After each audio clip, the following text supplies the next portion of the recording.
First and foremost, thank you guys so much for showing up to the last video. I saw a pretty decent increase in the amount of people coming in to comment and view the video that I put up last week, or I guess 2 weeks ago now, which is what caused the delay in videos for this week. I had something recorded and I was gonna edit it, but quite frankly, once I got down to really thinking about what I wanted to do, especially in response to what the response was to that video, I realized that that kind of content was something that I was passionate about, something that I could really speak to, something that I feel like I'm actually pretty good at in terms of the knowledge in the subjects involved, and I wanted to pursue it. So I figure, let's run it again. I'm probably gonna end up doing a series of these videos, so strap in, and I hope you guys enjoy it. Today, we're gonna be talking about two characters who are sort of semi-relevant. One of them very relevant. He's part of a show that has been very popular lately, Kaiju Number 8, and another show that has been popular for, what, 20 years? It can't be 30 years by this point. I can't be that old. But we're talking today about Kafka and Brook. And we're gonna talk about what these two have to teach us about bodybuilding, fitness, and exercise. I mean, it's really a life lesson in general, but we're gonna put it in context of bodybuilding and fitness and exercise. Now, Brook was originally part of the Rumbar Pirates, and he went on an adventure with, his pirate buddies in order to find the One Piece, just like all the other pirates of his era. And they went and sailed the seas, went across the Red Line, they entered the New World, and pretty quickly got crushed. And the whole crew ended up wandering the Florian Triangle until all of them died, including Brook. But Brook had eaten a particular fruit that gave him the ability to revive. He didn't know this at the time, but once he died, he would eventually figure this out. But it took so long for his soul to find his body that by the time his soul found his body, it was a skeleton. So he got back to his body, it was a skeleton, and he was also lost in the Florian Triangle, which for those of you who don't know, it's kind of like the equivalent of like our Bermuda Triangle. And so he wandered, lost, unable to go anywhere or do anything, and essentially submitted himself to just losing his mind slowly as he drifted endlessly, unable to die now on this ghost ship in the Florian Triangle. Kafka, by anime standards, is basically ancient. Basically a mummy. He's 32 years old, and that might as well be dead by anime standards. But he wanted to be part of the self-defense force. He wanted to defend his world against kaiju, these giant monsters, but he failed the exams to do it over and over and over again, and eventually just sort of submitted into this role of being a kaiju cleanup, and which is basically when the defense force kills a giant monster, they're the ones who clean it up. And so he's basically just like shoveling kaiju guts until a new recruit to the kaiju cleanup shows up, and he's just there biding time, making some money until he can eventually go and take the exam himself and become part of the defense force. And he tells Kafka, you can either sit here and be a bitch and give up, or take advantage of the fact that they just raised the age for people to take the exam and give it one last try. Now, in both cases, eventually both of them end up meeting just the right circumstances in order to be able to fulfill their goals, to actually see things through. One, to become part of the defense force and start climbing the ladder and be in the place they want to be. He has a chance to be the person he's always wanted to be. And Brook has a chance to fulfill his promise and meet his friend back where he left him at the entrance to the Grand Line. It's an opportunity they never thought they'd have, but one that they definitely never would have had if both of them gave up.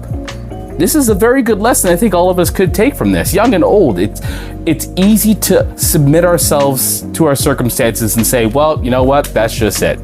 Now I'm too old to build muscle, I'm too old to get stronger, I'm too old to work out, I'm too old to be fit. But you don't know that. You don't know your genetic potential. You don't know what you're capable of. You don't know. And until you try, you'll never know. The lesson today is simple. Don't give up. You can't give up because you have no idea what the future holds. The future is essentially infinite potential. You have no idea what could happen. Any number of things could happen on the way from where you are now to whatever future is in store for you. But you're never going to know, and you're never going to be able to truly see the full potential of it if you give up right now. Now, I'm no philosopher, I'm no genius, and I will not pretend to be a guru. I have no idea what the meaning of life is, but I have this very strange feeling that it's not about giving up. I think we can all agree on that. I don't think that's not a controversial statement I'm making. Now, when it comes to fitness and exercise, how this relates is, well, I'll relate to my own experience. I am 37 years old. I'm sure some of you didn't think that. I'm sure some of you had no idea. Some of you maybe knew, I don't know. Point is, I'm 37 years old. I started bodybuilding, naturally, by the way, 3 years ago. That's it, 3 years ago. A lot of the gains that I've made have happened in the last 3 years. Now, I mention this because it's a question that I get a lot when I'm in the gym, especially as I'm getting into prep and I'm this deep in prep and I'm quite lean and, I have the amount of muscle mass I have. People will ask me, how long did it take you to get where you got? Long answer is, I started working out in 2008. So I got a lot of experience under my belt in terms of, knowing what works for me, what doesn't work, what I like, what I don't like, and the amount of time I've spent researching hypertrophy and muscle growth and, the development of the human body and biomechanics and all that sort of stuff. But until about 3 years ago, I would really say my physique was mediocre, slightly above average, maybe. I wouldn't say it was anything special, really. And then I decided to take on bodybuilding. The global thing happened. I don't know if I'm allowed to say it on YouTube, so I'm just gonna not even say it. I'm just gonna let you kind of figure it out. Something in 2020 that kept us all at home caused me, a personal trainer who was spending a lot of their time in the gym, to all of a sudden not have access to the gym. I couldn't go to the gym. I couldn't train people in their homes. I was locked inside, and basically my job sort of evaporated. And I'm not gonna lie, I panicked. And up to that point in time, I'd had some people talk to me about, the possibility of bodybuilding, and I'd always written it off because it was something that I just didn't see as really being part of my future. I didn't really, to be honest, feel like I had the potential to really do well in that space. I'm a guy who absolutely loves eating and who had no idea about structure or form and really didn't have a huge interest in the world of bodybuilding as a whole at the time. And so I kind of wrote it off. But then when all that happened, I realized that there was sort of a collision course here. I just had my daughter, and so she was months old at this point in time. I was set to be, and I am, the primary caregiver for her. So I'm the one who's, at home watching her. I dedicate the majority of my time to watching her and my son now as well. And I was also now in a state where a lot of what was working out and training, it was gone. And it worried me deeply because I realized I had no way of getting myself out there and getting my name out there.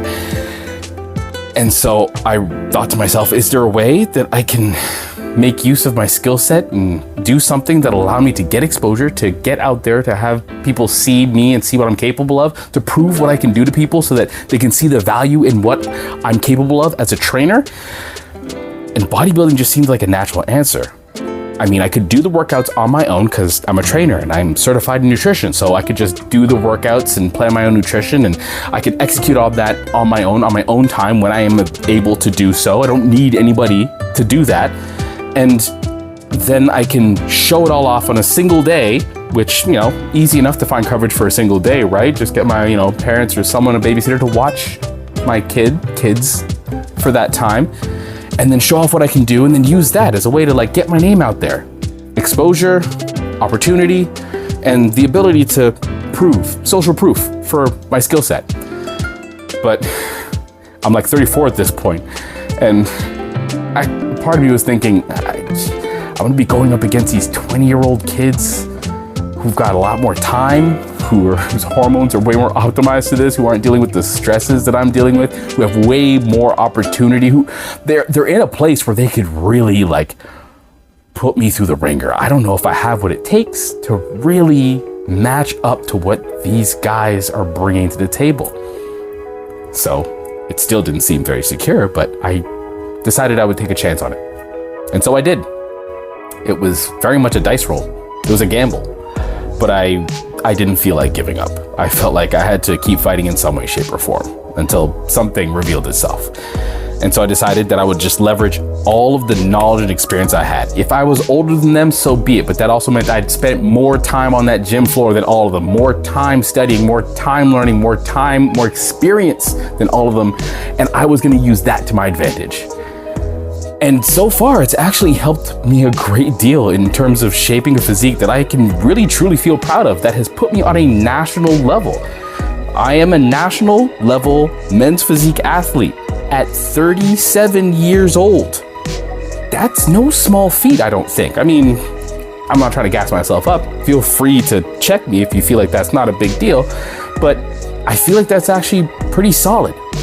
And I never would have known that if I'd just given up. And that's what I feel like Brook and Kafka did now. Now, it's possible that you could fail. It's possible. Yes, you could still fail at it. But I'll leave you with this. I'd personally rather die trying than spend the rest of my life wandering the Florian Triangle or shoveling kaiju shit. You all have a decision to make. Make yours. And make it good. That's it for today. Let's end the set. Bracket.